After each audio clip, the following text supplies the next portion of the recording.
Hello, Gremlins. Today I want to talk about a project I've been working on for quite some time. By quite some time, I mean just a couple of months. I started in January and it's just kind of taken off from there. I really never thought about where I would end up as an author in the genres, but as I've kept writing, I just keep coming back to fantasy. So that's also what this next project is centered around. So we're talking vampires, dragons, some mystical curses, demons. So that's what I'm going to get into today. I have a couple of questions here. We're just kind of going to skim through them real quick. Question number one, what's the genre? So this will be a gothic historical romantic comedy, high fantasy dabbles.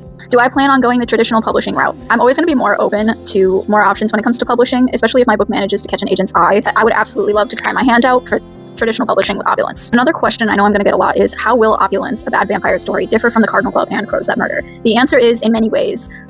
First, not only will it be a genre change, but the dynamic of the plot revolves around more comedy. I'm excited to see what you will think when I'm actually trying to be funny. What's the time period / what age will the characters be? So the book will take place between the years of 1860 and 1920. I know like a 60-year gap seems like a long time for these assholes, but I can promise you it's not, because Tilda, a descendant from the people who drink this Amarita, will age just a lot more slowly.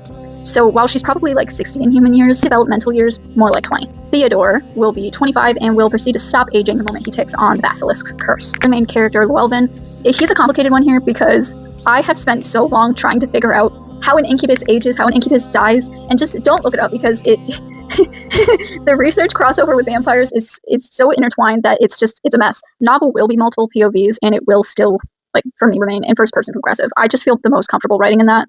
I still think that it has its place in my work, and as I grow as an author, I really like where I'm feeling with it, and the writing style is very comfortable for me. I mean, I have opened doors for it to go somewhere else eventually, if it ever gets to that point or it gets popular enough.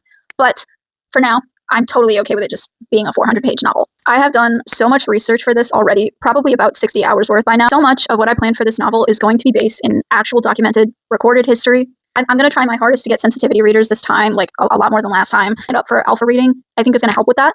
If you guys are interested in reading that at all, it is available on my Patreon.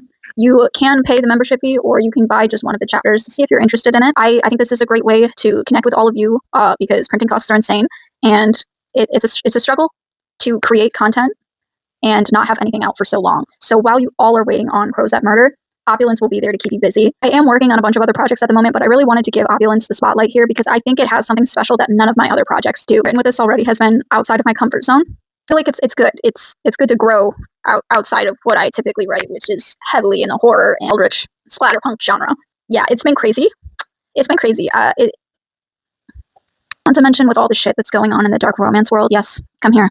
We are talking about that right now. I think it's good to kind of veer away from that as much as I can at the moment. And I'm gonna leave it at that. I love you guys. I'll talk to you later.